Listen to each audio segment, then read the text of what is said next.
Hello and welcome back to Generation Red, a channel solely dedicated to highlighting the ever-impressive stupidity of society. Today we're going to be talking about a rather sad topic. As I'm sure you're all aware, last week President Trump and his wife Melania stated that they had tested positive for COVID-19.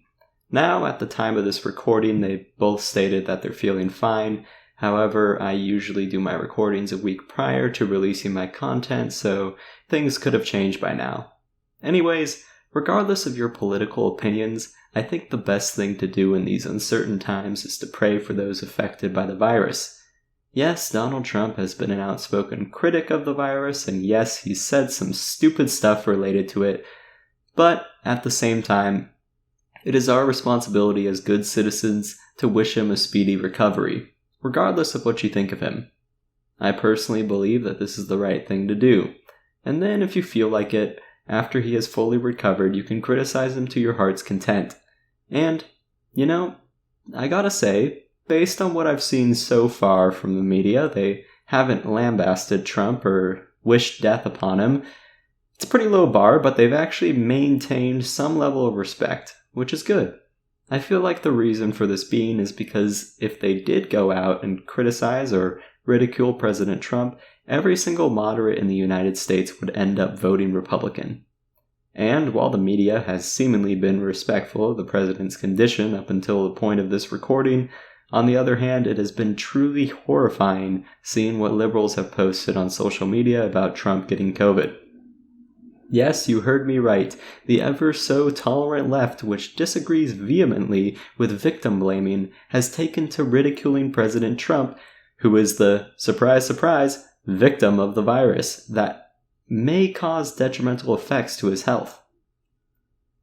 Now, I don't know about you, but to me this is completely absurd how people could be so cold-blooded. Look, I wasn't the greatest fan of Obama, but if he got sick or something bad happened to him, you would bet 100% that I would be praying for him. Because that's what good people do. Like, when you see a baby crying, do you go up to it and go, wham?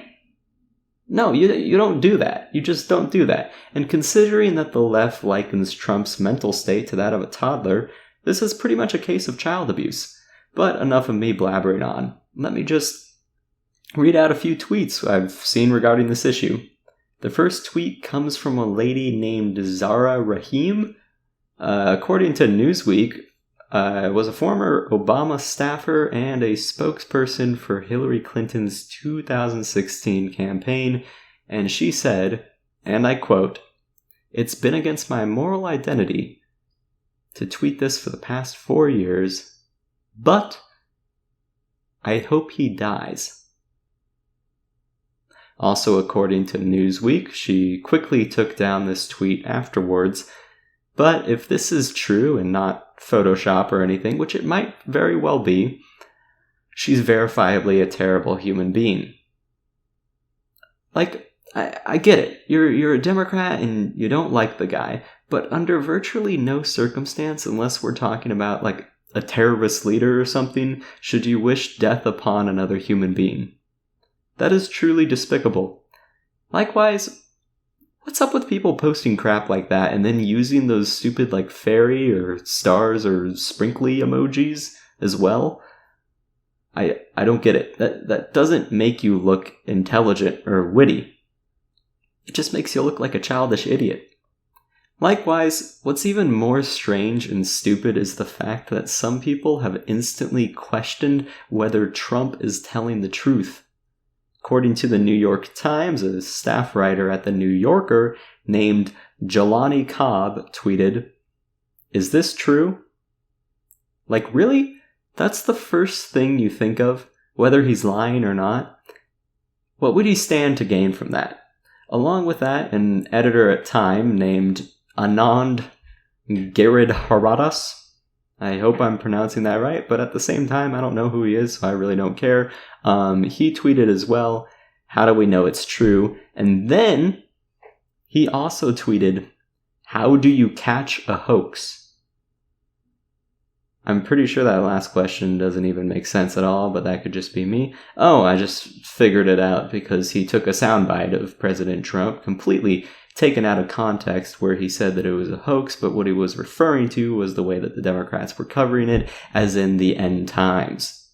But hey, what do I know? I'm not the journalist here. There are countless more examples of people on the internet saying stupid crap like that. From he deserves it, to is he telling the truth, to wishing death upon him.